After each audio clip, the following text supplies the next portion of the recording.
Сәлеметсіздер ме? Менің аты жөнім Талдаубек Арай. Бұл менің платформам Білім AI деп аталады. Бұл платформа веб-программалауды жаңадан үйренетін студенттерге арналған, теориялық және практикалық білімдерін бекітуге бағытталған. Бірінші бетте бұл бізде басты бет. Бұл жерде бізде негізгі курстар орналасқан. HTML негіздері, CSS негіздері және JavaScript негіздері. HTML негіздері бөліміне өтетін болсақ, бұл жерде HTML-ге қатысты бірнеше тақырып берілген. Әрбір бөлімде осы тақырыпқа қатысты теориялық материалдар және практикалық мысалдар берілген, және осы мысалдың қалай орындалатындығы көрсетілген қадамдар берілген. Осы теориялық бөлімді оқығаннан кейін тест тапсыру батырмасын басу арқылы білімді бекітуге болады. Келесі сұрақ, немесе құжаттың түрлік тегі қайсысы деген кезде, мысалы, және браузер қойнындағы атауды қай тек анықтайды деген сияқты сұрақтарға жауап беріп, яғни теориялық білімді бекіте алады. Оны аяқтағаннан кейін келесі бөлімге өтуіне болады.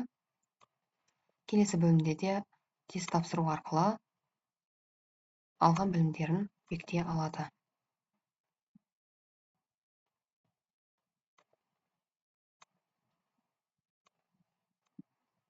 Енді бізде келесі бөлімдерде де тура осындай, яғни тақырыптама берілген, тақырыпша бойынша мысалдар және оларды бекіту тест тапсырмалары берілген. Келесі бізде практика бөлімі. Практика бөлімінде, яғни теориялық білімді бекітуге бағытталған мысалдарды жүзеге асыра аламыз. Мысалы, мына жерде H1 тегін қолданып, сәлем әлем тақырыбын жазыңыз деп тұр. H1 тегін жазады және сәлем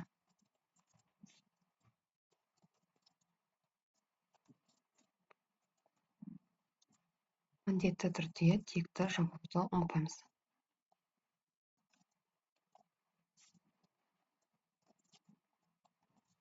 Енді іске қосуды басып тексереміз.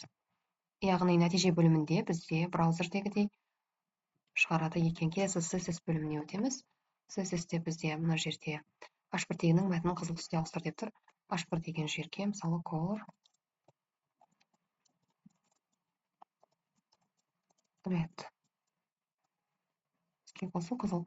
Егер студент жауап берген қандай да бір қиындықтар болған жағдайда, мына жерде бізде кеңес деген бөлім бар. Кеңеске басатын болса, бұл жерде не жазуға болатындығын көрсетеді. Яғни JavaScript бөлімінде де практикалық тапсырмаларды солай орындауға мүмкіндік береді екен. Бұл біздің платформамыздың негізгі артықшылығы болып табылады. Яғни теорияны ғана біліп болмай, практикалық білім арқылы өзінің құзыреттілігін арттыра алады. Енді бізде AI көмек бөлімі. Бұл бөлімде бізде осы курсқа байланысты негізгі тақырыптарға шолулар жасауға, тест тапсыруға, емтихан тапсыруға болады, яғни негізгі білімді бекітуге мүмкіндік береді. Қай тақырыпты оқығыңыз келеді? Мысалы, бір тақырыпты таңдайық. Сіз кіріспе. Бұл жерде де бізге мәтіндер беріледі және білімді тексеруге арналған сұрақтар беріледі.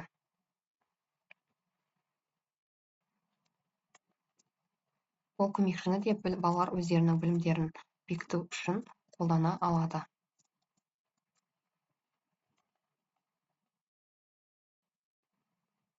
Тестті бастауды қолданатын болсақ, мысалы, тестті таңдаймыз.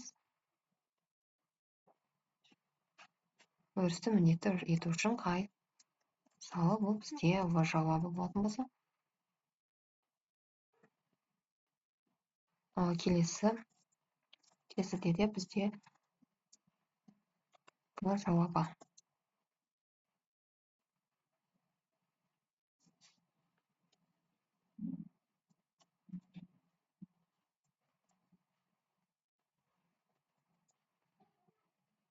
Мысалы, мына жерде басқа жауап беретін болсақ, дұрыс емес жауап беретін болсақ, мысалы, бізде қате жауап деп шығарып береді.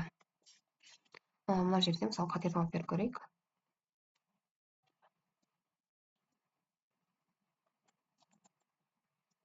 Яғни бұл жерде бізде балалар өзінің білімдерін толықтай тексере алады. Нәтиже, яғни 5 сұрақтың 3-еуі дұрыс сияқты. Емтиханды тапсыру батырмасын басатын болсақ, бұл жерде бізге AI бөлімі, яғни AI көмекші сұрақтар береді. Бұл жерде студент өзінің жауаптарын, яғни ауызша жауаптарын жаза алады. Мысалы, мен жай ғана кірістірілген деп жазайын, толық емес. Жауап қабылданды. Енді келесі сұраққа да мен жай ғана реттелген деп жазайын.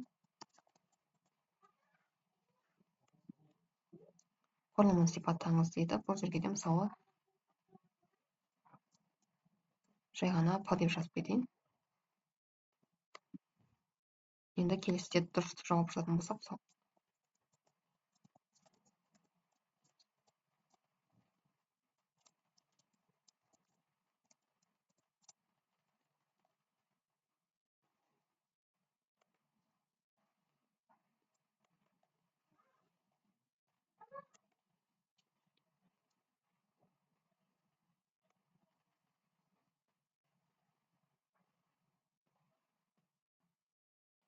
яғни бұл жерде бізде барлық сұрақтардың жауаптары толық болу қажет екендігін көрсетеді.